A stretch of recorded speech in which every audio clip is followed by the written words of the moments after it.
Filho de portugueses, ele é político, jurista e, com certeza, o mais polêmico dirigente esportivo brasileiro. A nossa entrevista de hoje é com Eurico Miranda. Eurico, muito obrigado por nos receber aqui, podemos dizer, na sua casa, né?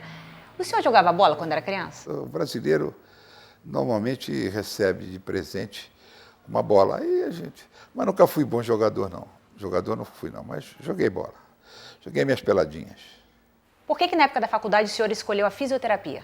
Eu fiz fisioterapia primeiro. Me formei. De uma certa forma, eu lutei pela regulamentação da profissão, mas eu me desencantei e resolvi fazer direito. E fiz direito. Fiz a Faculdade Nacional de Direito. E depois, aí já sempre envolvido com o Vasco, a gente enveredou aí por essa vida que já está... Eu já cheguei aos 71. A morte prematura do seu pai mudou o rumo da sua vida? Pai sempre faz falta. Pai sempre faz falta. Mas eu já tinha a minha vida encaminhada e não mudou, mas a única coisa que serviu é para que eu seguisse muito os exemplos do meu pai. Como começa a sua história com o Vasco? Eu sou Vasco de nascença. Logo que eu nasci, o meu pai me colocou como sócio do Vasco. Naquela época, sócio dependente, há muito tempo. Mas eu fui, na verdade, que não deixei de ser até hoje, um torcedor de arquibancada.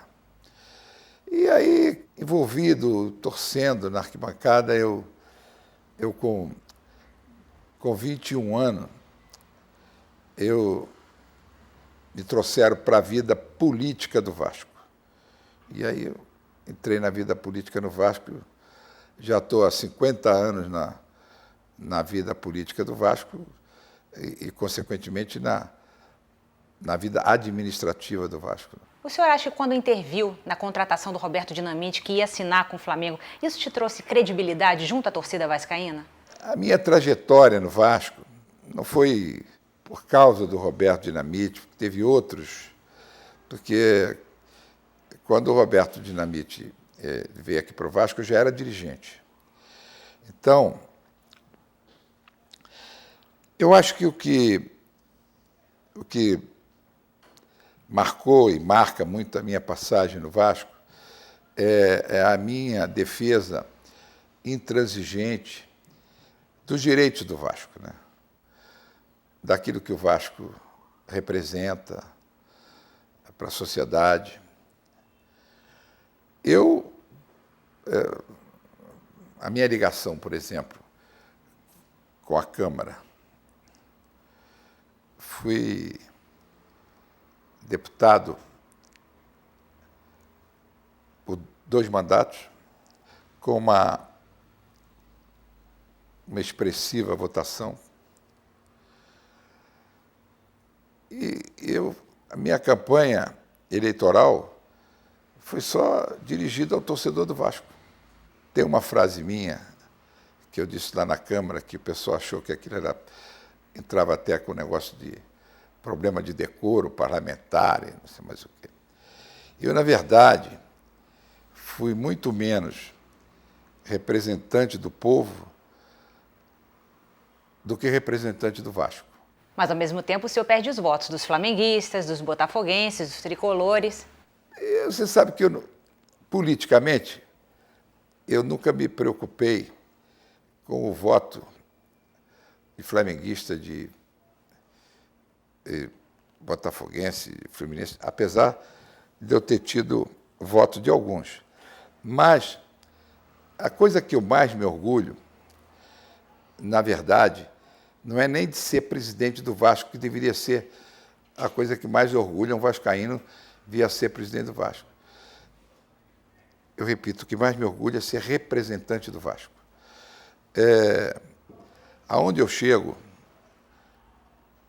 aonde eu apareço, eles sabem, eles me identificam muito mais como Vasco, como representante do Vasco.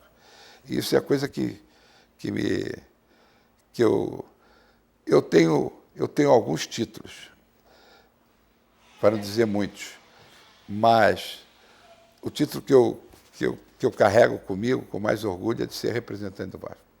O senhor falou que essa rivalidade não é folclórica. O que faz o Vasco ser diferente do Flamengo? O Vasco não é só diferente do Flamengo. O Vasco, na verdade, ele é diferente da maioria dos clubes, principalmente do Flamengo. A gente tem que voltar à sua origem. O Vasco é um clube que ele foi fundado com o objetivo claro de dar oportunidade aos menos favorecidos. Por quê? O Rio de Janeiro é dividido... Hoje as coisas se aproximaram mais. É dividido em duas zonas claras, a Zona Sul e a Zona Norte. Os três grandes clubes do Rio de Janeiro são da Zona Sul. E apareceu um clube que era da Zona Norte, do subúrbio, e que começou a sua trajetória, que logo que ele chegou no futebol, começou lá no Remo, que ele foi criado que o Flamengo ganhava no Remo. Aí o pessoal, que era feito de caixeiros e etc., foram para o Remo para enfrentar o Flamengo e ganhar do Flamengo. Depois veio no futebol, que veio mais tarde. Primeiro ano que ele disputou, ele foi campeão. Aí, para entender o que é o Vasco, as pessoas precisam saber o que foi feito. O Vasco foi campeão, mas foi campeão com operários e negros. Então, a federação, que era uma federação altamente elitizada, mandou uma carta para o Vasco, dizendo que o Vasco teria que desfiliar, mandar embora todos aqueles atletas que tinham ganho aquela competição, porque eles não estavam à altura de competir com os outros filiados. A resposta do Vasco foi que o Vasco saía da federação, mas não mandava embora esses atletas. E começa essa linda história do Vasco. E o Vasco depois, para voltar à federação, eles exigiram que o Vasco tivesse um estádio. E o Vasco construiu, o Vasco foi campeão 23 e 24, aí o Vasco construiu o maior estádio da América do Sul em 1927. Mas tudo com recursos próprios, tudo com as doações dos anônimos torcedores, e construiu o estádio São Januário. Um clube, para ganhar dentro de campo, precisa ter uma força política fora de campo? A mídia queira ou não queira, o Vasco é o verdadeiro clube popular. E essa é a grande força do Vasco. E agora ela tem que saber ser usada, a instituição. A instituição tem que fazer prevalecer a sua força. E o que dá isso, o que dá muito a força à instituição, são as conquistas. Eu tenho algumas frases que são frases muito próprias. O Vasco não é maior do que nenhum, mas não é menor do que nenhum. Então o Vasco ele tem que estar sempre numa posição cimeira. O Vasco tem que estar participando sempre do processo decisório não é só do futebol, do esporte brasileiro. Não quer dizer que tenha que prevalecer a vontade do Vasco, mas, obrigatoriamente, o Vasco tem que ser ouvido pelo que o Vasco representa, por essa história que são 117 anos de existência e que é orgulho para esse país. E o Vasco sempre representou muito bem lá fora o desporto nacional. Para você ter uma ideia, e que precisa ser registrado, o Vasco foi o primeiro clube a conquistar um título fora do Brasil, um título internacional, que foi o Vasco foi campeão sul-americano no Chile, que reuniu as grandes equipes da América do Sul, que foi algo que precedeu a a Libertadores da América. Qual foi o melhor presidente que já passou por aqui? Se eu fosse muito vaidoso, diria que fui eu, mas não fui eu. Eu me inspirei num grande presidente que o Vasco teve. O Vasco teve presidentes se a gente for buscar lá atrás, no Vasco, mas aquele que me inspirou e que deixou uma frase genial e eterna, foi o Ciro Aranha. O Ciro Aranha foi quem me inspirou, que colocou uma frase que representa muito bem o que é o Vasco. Enquanto houver um coração infantil, o Vasco será imortal.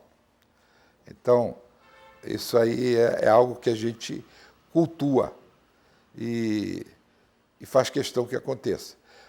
Para você entender, e todos entenderem bem, que são coisas pouco divulgadas, o Vasco tem uma escola aqui, uma escola de primeiro e segundo grau, legalizada, registrada na Secretaria de Educação, no Ministério da Educação, que já formou alguns atletas. Essa escola é aqui dentro. Então, sempre cuidando do jovem. O senhor que sempre defendeu o Roberto Dinamite como jogador, se sente traído por ele? Não, o Roberto Dinamite, a definição do Roberto Dinamite,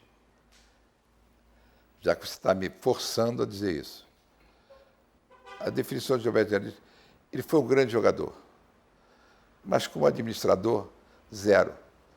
Porque, primeiro que não é a praia dele, ele nunca administrou nem a casa dele. Como é que ele podia administrar um clube da grandeza do Vasco? Do final dos anos 80 até os anos 2000 foram os melhores anos do Vasco. E o presidente era o Calçada. Mas quem realmente mandava? Eu acho que ele mandava, mas ele mandava no clube, mas eu tenho uma participação decisiva, porque eu era vice-presidente de futebol e vice-presidente eleito. E às vezes a gente aparece mais, porque a gente é mais atuante, mais participativo. E eu sempre tive a coisa de ser representante do Vasco. E então, ele foi um bom presidente. Ele foi um bom presidente. Por que o senhor resolveu criar a Copa do Brasil? E eu recebi um pedido para eu ir para a CBF. Eu recebi um pedido do presidente João Avelange. Ele estava indicando o genro Ricardo Teixeira para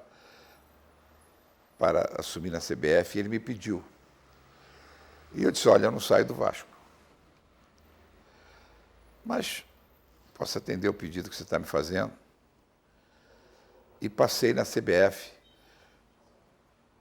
na direção do futebol, durante 6 meses. A minha passagem lá na CBF, havia a história do problema da reivindicação de todas as federações. O Brasil é um país continental. E então, nós tivemos a ideia de criar uma Copa que tinha participação obrigatória de todos os campeões estaduais dos diversos estados, inclusive o Distrito Federal. E privilegiando mais aqui São Paulo e Rio, que teriam mais de um representante, e criamos a competição. Como o senhor analisa essa crise da CBF? Há uma coisa básica no futebol: tem que ter comando. E comando respeitado. E o que vemos são jogos deficitários, estádios vazios. O senhor acha que o brasileiro está perdendo interesse no futebol? O torcedor, ele tem uma coisa que afeta muito ao torcedor, que esse é o que comparece no estádio: é preço. O preço do ingresso. Algo tem que ser feito no sentido de que o torcedor possa ir, porque realmente, na situação que nós estamos agora, é essa. E o jogo e a atração de uma partida de futebol, ela tem, como você dizer, ela tem que valer alguma coisa. Se não valer alguma coisa, se não valer a disputa. Por exemplo, eu posso fazer um Flamengo e Vasco na Lua. Vão aparecer lá uns marcianos, com certeza, e vão lotar para ver esse jogo, Flamengo e Vasco. O senhor começou a fumar charuto tarde. Por quê? Eu fumei durante mais de 30 anos, cigarro, e muito. Um dia eu resolvi parar. E eu só fumava charuto para comemorar o nascimento dos meus filhos e depois o nascimento dos meus netos. Eu aí gostava de fumar charuto. Mas aí apareceu uma vez, numa conquista, fui fumar um charuto. E aí passei a fumar um charuto. E o Vasco ganhava tanta coisa nos diversos esportes, que eu aí comecei a fumar charuto. E as pessoas acharam que aquilo era negócio, representava uma coisa como mafioso, e etc. e tal. E aí teve essa característica. Hoje eu já não estou podendo fumar tanto charuto como eu gostaria, porque estou aí cuidando de um problema meu, mas não abandonei não, o charuto está aí. Qual foi o jogo mais inesquecível para o senhor? Vasco e Palmeiras, em São Paulo, decisão da Mercosul. O Vasco estava perdendo no primeiro tempo de 3-0 e terminou 4-3. E o Vasco com -1. E como o senhor gostaria de ser lembrado? Com o vascaíno. Eurico, muito obrigada pela entrevista, foi um prazer. Obrigado a você.